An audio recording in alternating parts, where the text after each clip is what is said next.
సుమన్ టీవీలో మీ personal and business promotions కోసం కింది నెంబర్కి కాంటాక్ట్ చేయండి. ఇప్పుడు పోలింగ్ అయిపోయింది, మీరు గెలుస్తారని ఎలా నమ్మకం ఉంది మీకు? తప్పకుండా గెలుస్తాను, దాంట్లో ఎటువంటి సందేహం లేదు. ఎందుకంటే మొట్టమొదటి మా జగనన్నే మా నమ్మకం.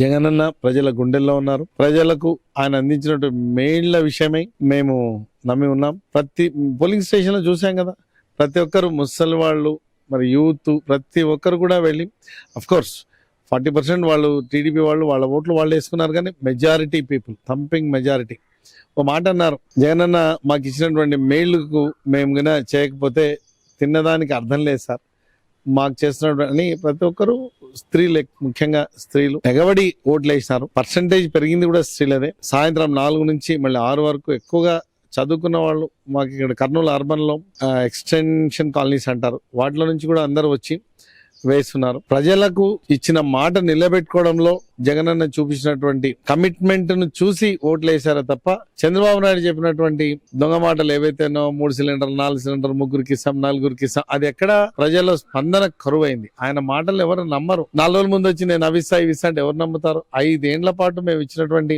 మాటను నిలబెట్టుకొని, మరి వాళ్ళకి ఇచ్చినటువంటి అందించినటువంటి పథకాలు అయితేనే, మెయిల్ అయితేనే, వాళ్ళు దాని ద్వారా లబ్ధి పొంది జీవితాలను మార్చుకున్నటువంటి విషయాన్ని మీరు అందరూ గమనించి ప్రజలు ఓటేశారు.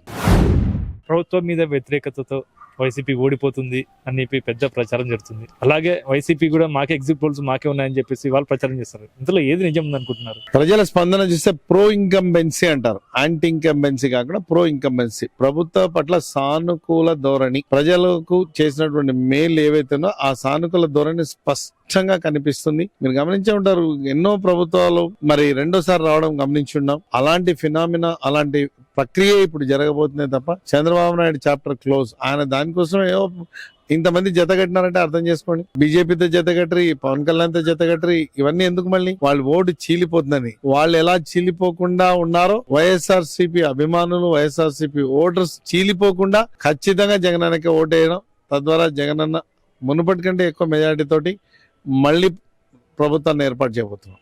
సార్, మీ కాన్స్టిట్యూషన్ లో ఎంత పోలింగ్ జరిగింది, ఎంత శాతం మంది మీకు ఓట్లేసారు అనుకుంటున్నారు? మీకు ఎంత మెజారిటీ వస్తుంది అనుకుంటున్నారు? 79% పోలింగ్ జరిగింది. తప్పకుండా గతం మెజారిటీ కంటే 36,000 కంటే ఎక్కువ మెజారిటీ వస్తుందని ఘంటాపదంగా చెప్పగలం. సార్, ఇప్పుడు మీ ప్రత్యర్థులకి ఏం చెప్పబోతున్నారు? మీరు గెలుస్తున్నారని ధీమా చెప్పారు, మీ ప్రత్యర్థులకి ఏం చెప్తారు? మతం చూడం, కులం చూడం, పార్టీ చూడం, రాజకీయం చేయడం, సేవ మాత్రమే చేస్తాం. 2,40,40 మంది ఓటర్లు నన్ను నమ్ముకొని ఉన్నారు. వాళ్ళందరికీ ఏ రాత్రి, అపరాత్రి, అర్ధరాత్రి ఫోన్ చేసినా వాళ్ళందరికీ అందుబాటులో ఉండి నా శక్తి వంచన లేకుండా నాకు చేతనైనంత సేవ అందించడానికి రాజకీయాల్లోకి వచ్చాను తప్ప రాజకీయాలు వర్గాలు పెట్టనని మాటిస్తున్నాను. ఆకాశమే అద్దుగా దాన్ని అభివృద్ధి చేస్తామే తప్ప ఇక్కడికనే అనుకోలేదు. Thank you sir.